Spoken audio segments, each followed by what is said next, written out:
સ્વચ્છ સુરતમાં ગટરિયાપુરથી વરાછા વિસ્તારના લોકો પરેશાન થઈ ગયા છે તો તંત્રમાં વારંવાર રજૂઆતો કરાવ્યા છતાં પણ હજુ સુધી કોઈ જ નિવેડો ન આવતા લોકોએ રોષ જોવા મળ્યો છે। સુરત શહેરને સ્વચ્છતાને ધ્યાને લઈ અનેક એવોર્ડ મળ્યા છે, જોકે આજે પણ સુરતમાં થોડા સમયે ગંદકીને લઈને આક્ષેપો થતા રહે છે। હાલ આપણે વાત કરી રહ્યા છીએ સુરતના વરાછા વિસ્તારની। વરાછા વિસ્તારમાં આવેલા અટલજી નગર સોસાયટીમાં છેલ્લા ઘણા સમયથી ગટરિયાપુર આવી ગયા હોય તેમ લાગ્યું છે, જેને લઈને સ્થાનિક સોસાયટીમાં રોગચાળો ફાટી નીકળવાનો ડર પણ લોકોને સતાવી રહ્યો છે। અંગે સ્થાનિકો દ્વારા તંત્રમાં સાથે સ્થાનિક કોર્પોરેટરો અને ધારાસભ્યને પણ રજૂઆત કરી હોવા છતાં કોઈ નિવેડો ન આવતા સ્થાનિકોને ગટરિયા ગંધાતા પાણી વચ્ચે રહેવું પડી રહ્યું છે।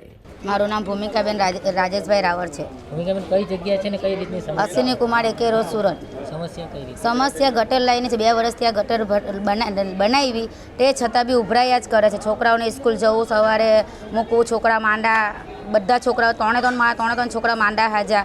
આવી રીતના ક્યાં સુધી અમારે રહેવાનું? છોકરાઓ જાય કેવી રીતે, આવે કેવી રીતે?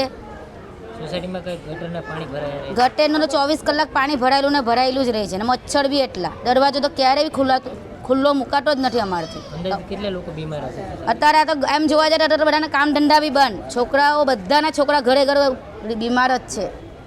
કોને રજૂઆત કરી છે ખાસ?